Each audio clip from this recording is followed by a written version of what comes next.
পৃথিবীর শ্রেষ্ঠ মানুষদের মধ্যে আপনি একজন, যে নিজে কোরআন পড়ে এবং অন্যকে শেখায়। সূরা বাকারা, আলে ইমরান আপনার পক্ষে সুপারিশ করবে। সূরা মুলক আপনাকে কবরের আযাব থেকে বাঁচাবে। সূরা ইয়াসিন পড়েন, আপনার কোরআনের কলিজা, হাজত পূরণ হয়ে যাবে ইনশাআল্লাহ। সূরা ওয়াকিয়া পড়েন, আপনার দারিদ্রতা দূর হয়ে যাবে ইনশাআল্লাহ। সূরা ইখলাস পড়েন, অর্ধেক তিনবার পড়েন, ইনশাআল্লাহ কোরআন খতমের নেকি পাবেন। সূরা ফালাক নাস পড়েন, আপনাকে আল্লাহ পাক দৃশ্য অদৃশ্যের সমস্ত বিপদ আপদ থেকে বাঁচাবেন ইনশাআল্লাহ। সূরা কাহফ পড়েন, আল্লাহ আপনাকে মাসিব থেকেও বাঁচাবেন ইনশাআল্লাহ।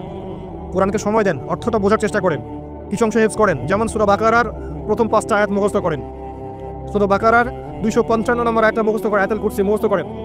সূরা বাকারার শেষের 3টা আয়াত মুখস্থ করেন, লিল্লাহি মা ফিস সামাওয়াতি থেকে ফানসুরনা আলাল কওমিল কাফিরিন পর্যন্ত মুখস্থ করেন।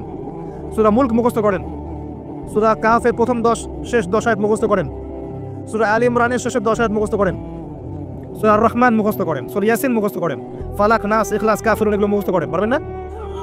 সারা জীবন কত বই পড়েছেন ভাই, ম্যাথামেটিক্সের সূত্র পড়েছেন, ফিজিক্সের, কেমিস্ট্রির, বায়োলজির কঠিন কঠিন টার্মস পড়েছেন, ইকোনমিক্স পড়ছেন, কঠিন সাবজেক্ট।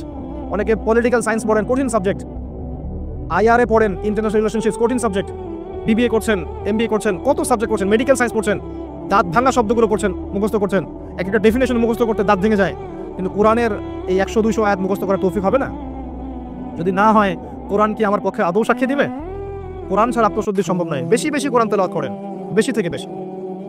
শোনেন, নবী সাল্লাল্লাহু আলাইহি ওয়াসাল্লাম বলেছেন, মানুষের অন্তরের মধ্যে পাপ করলে কালিমা পড়ে, দাগ পড়ে এবং দুর্গন্ধ বের হতে থাকে। নবীজি বলছেন, আমি কি তোমাদেরকে জানিয়ে দিব কোন কাজ তোমাদের কলবের মরিচাগুলো দূর করে দিবে? সাহাবীরা বললেন, ইয়া রাসূলুল্লাহ, জানিয়ে দিন আমাদেরকে। নবী সাল্লাল্লাহু আলাইহি ওয়াসাল্লাম বলছেন, দুটো কাজ তোমার কলবের মরিচা দূর করে দিবে। একটা হচ্ছে বেশি বেশি কোরআন তেলাওয়াত, আরেকটা হচ্ছে মৌতের স্মরণ। বলেন তো দুটো কি?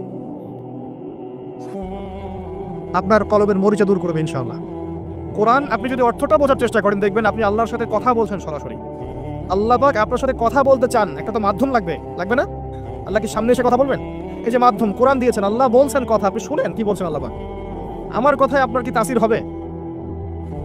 কার কথায় তাসির হবে আল্লাহর চাইতে বেশি?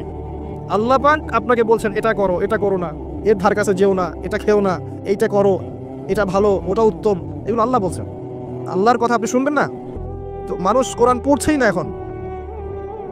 প্রচুর মুসলিম আছে 5 ওয়াক্ত নামাজ পর্যন্ত পড়ে, কোরআন পড়তে জানে না। প্রচুর মুসলিম। এই জায়গায় মানুষকে নিয়ে আসেন। মানুষের অন্তর্জগৎ পরিবর্তন না হলে কোশ্চিন গেল বড় মাপের কোনো পরিবর্তন সম্ভব না। অহেতুক বড় বড় স্লোগান দিয়ে কোনো লাভ নাই, এটা বাস্তব। বাস্তবতা বুঝেন, বাস্তবতা এই জায়গায় আমরা প্রচন্ড রকম অধঃপতনের জায়গায় আছি। আমাদের বাস্তবতার বেসিক জিনিসগুলো ঠিক নাই।